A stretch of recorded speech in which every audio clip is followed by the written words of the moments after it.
Mark mirroring regulates the baby's affective response by saying, oh no, I can see that you're feeling hungry or sad, but it's regulating the baby's response while mirroring the baby's distress, and that is where the mom is signaling. Over time, we can do the same mark mirroring in adolescence, that I'm separate from you. I acknowledge your affective experience, but I'm separate from you. I'm not having your emotion, but I can help you regulate your emotion. So you can see how that is the beginning of self and the self-other differentiation that takes place. Now, if that self-other differentiation does not take place, the infant or the child is seen to be hypersensitive, hypervigilant to the caregiver's mental states. So the whole time monitoring, on call, being overly concerned with the mental states of the caregiver, which then leads to this, what we've termed hypermentalizing or hypersensitivity to mental states in others, which is then related to a low threshold for attachment activation and controlled mental deactivation. So we know with borderline patients that the attachment context is a vulnerable place. It's not necessarily a place of safety. It's a place where dysregulation is likely to occur. The next step in this engine of mentalizing impairment is then the impairment in integration of cognition or affect emotion dysregulation. So we see this kind of central engine then feeding into the pre-mentalizing modes of social cognition on the right-hand side. Those of you familiar with the pre-mentalizing modes, they are psychic equivalents. So what is in my mind is also in your mind. We saw that very clearly in the little 3-year-old, because I think there are candles in the box. Snoopy will also think there are candles in the box. Teleological mode, so concrete thinking, again, exhibited in the 3-year-old's thinking. Goal-directed, we need to do something. And then, of course, the pretend mode, which is really, and we'll talk more about the pretend mode later on, where there is, it sounds like mentalizing, a lot of mental state language may be used, but the authenticity of the mental state language seems to fall short, and there's a disconnect with reality. And then we see at the top and the bottom the 9 criteria of BPD. So that's the mentalization-based model in short. And what I'll be talking about now, and remember we're at the beginning of this translational spectrum, I'm trying to establish the basis of, the empirical basis of mentalization in BPD. And so I'll be concentrating on the central engine, and talking about some of the research that has validated this piece of the model.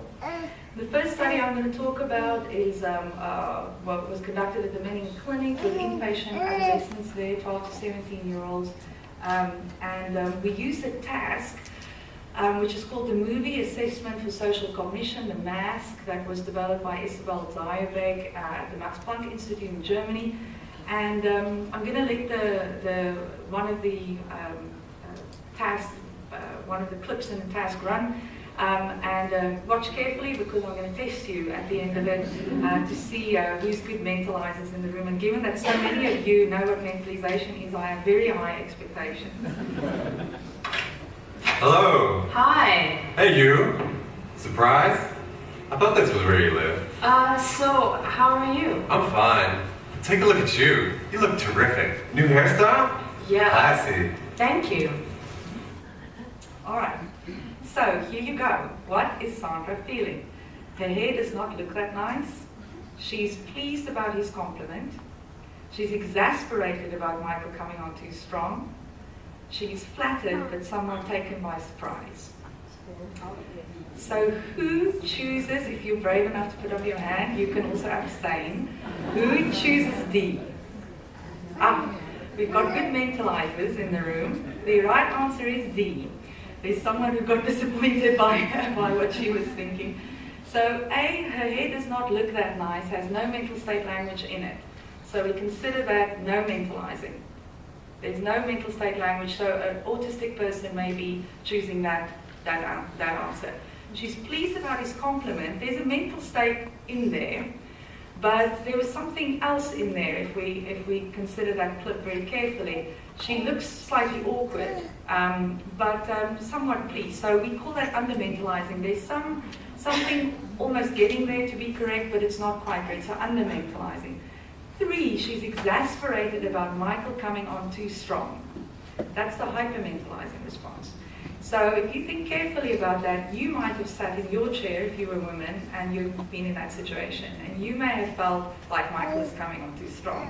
You're uncomfortable with it.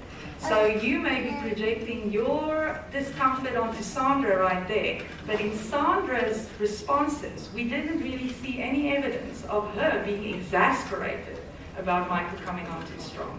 Right? So that's hypermentalizing, that's over-attributing mental states to the person. D, she's flattered but somewhat taken by surprise, captures this hybrid feeling that we saw. She's kind of awkward, but she's also, there's something pleasing for her about it, but it's kind of a complicated feeling.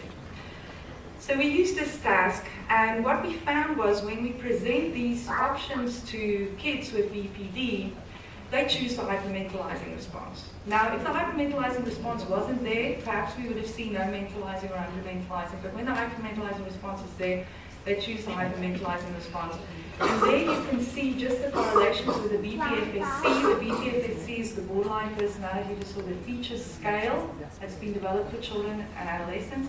And you can see total theory of mind, which is just overall theory of mind correlating negatively with hypermentalizing. And then excessive theory of mind, hypermentalizing, the only scale that correlates with the borderline features. The other important correlation in this story is the one with the DIRS, which is the difficulties in emotion regulation strategies. And that tells us that hypermentalizing, obviously, is going to correlate with emotion dysregulation. So we're starting to talk about a different mechanism that's associated with impairment in mentalizing. And so what we did in this regression analysis, we just put hypermentalizing into step 1 and we added emotion dysregulation to step 2. And what we see in the step 2 p-value over there, and you can see the beta weight, it washes out the effect of emotion dysregulation when you put the 2 into regression analysis. So it suggested to us that while there is correlations between all these 3, the borderline traits, in emotion dysregulation and hypermentalization, it may be the emotion dysregulation may be driven by the hypermentalizing. We put this into a mediation analysis. I remember this is cross-sectional data, so we can't really say the one thing happens before the other thing. But we found evidence for the fact that hypermentalizing exerts its influence on borderline symptoms via emotion dysregulation. So you can begin thinking about a model by which someone is hypermentalizing, attributing mental states to others in the absence of evidence, the person becoming dysregulated, and we see borderline symptoms increasing. So the second study, where we then tried to take this story further, we used some of our adolescents in the inpatient setting that met criteria for BPD, psychiatric controls, so these are kids with 2 to 3 disorders, but they don't have BPD, and then 146 healthy control adolescents. So we wanted to try and see, whether, all adolescents might be hypermentalizing a little bit. We know a lot of things happen with their identities. It's the second juncture after preschool, toddlerhood, where they are individuating. So we would be expecting some hypermentalizing to go on in healthy adolescents. We used the CIBPD, which is an interview-based measure of BPD, to assess borderline in these 3 groups, again the mask, and this time we added the children's eye test. This is a test developed by Simon Baron-Cohen, originally used with autistic populations, which tests explicit and controlled mentalizing. So showing the eye region of the face to research participants and asking them which of these emotions do you feel. I hope you all agree it's scared. This is slightly easier, right? This is controlled explicit mentalizing. It's easier for people to do. That's actually an important point when we think about borderline personality disorder. And so what we did was, this is the results of an ANOVA analysis. So we're just looking at mean differences between the 3 groups, and we see on both the CET, this explicit controlled task of mentalizing, and the mask, which we consider an implicit task of mentalizing. It's unconscious. There's so many modalities that the person has to integrate at the same time to really read the mind of Sandra. But both of these show group differences. However, when we start unpacking the group differences, we see for the CET that the difference really lies between being psychiatric and healthy. While for the mask, we see the hypermentalizing differentiating the three groups in a significant way. So the kids with psychiatric disorders are also significantly higher in hypermentalizing. We could, for instance, imagine people with social anxiety hypermentalize a lot. They're constantly thinking other people are evaluating when people are not evaluating them. But the borderline teens were still significantly higher than the psychiatric controls. Again, for no mentalizing and less mentalizing, we don't see those group differences. We're starting to build a picture in which hypermentalizing is potentially specific to borderline psychopathology.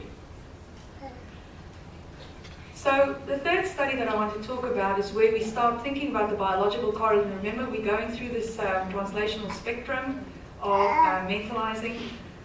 This is a task, a behavioral economics task, in which two people interact with each other. There's an investor and a trustee. In this study, we had investors who were all healthy controls. In the trustee role, we had half